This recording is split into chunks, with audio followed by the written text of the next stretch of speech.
This segment brought to you by Kansas Regenerative Medicine Center. Your stem cells, your health, your life. Hi, I'm Lee Leachman, and I had the opportunity today to open up Cattle U here in Dodge City, Kansas. And the focus of my talk was talking about the future of the beef cattle industry.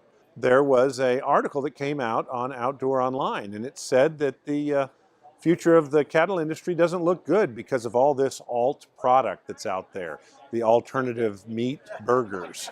And I was just talking to the cattle people here today about the idea that our industry actually has tons of potential. In fact, I think the sun is rising, not setting on our industry, because we've got all kinds of opportunities to use technology to improve our industry.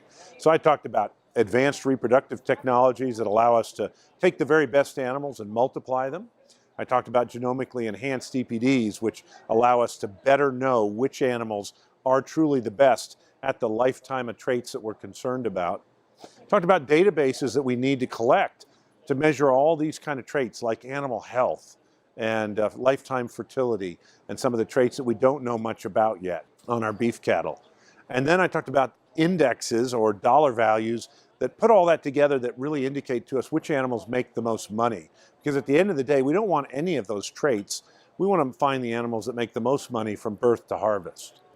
And we talked about the idea that that would be something that would then be available for commercial herds to use for their own selection, and then segued into managing the cattle through the feedlot with more precision so that we actually harvested animals at the optimal time. We knew what they were gaining, we knew what they were converting, we knew what was happening on a carcass basis, and we could actually predict all that and come up with a value function. And finally, today there's more integration, really coordination of the supply chain than there's ever been before. And I think that's a great opportunity. We're going to be able to meet more and more niche consumer needs. We're going to deliver our beef product to exactly who's willing to pay the most for it.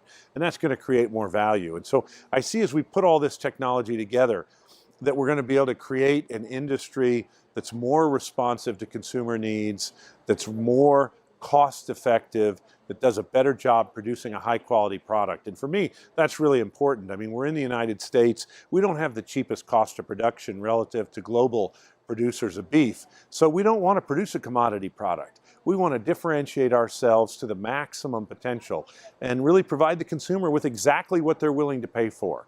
If they want more traceability, I think we give them traceability if it adds value to our operations. If they want a certain kind of animal or a certain way it's produced, a high quality beef, I'm a real believer that that product has to eat well because consumers are going to pay for that eating experience in beef. I mean, after all, we're not chicken, we're beef. And our uniqueness is in our flavor profile that comes from the fat that's in that marbling. And so we want high marbled beef. And I think the potential today is to produce high marbled beef, to do it efficiently, to really maximize or optimize all those traits across the production system. And by doing that, I think we can add several $100s of value to our animals. And I think that's why I'm so excited about being in the beef cattle industry today.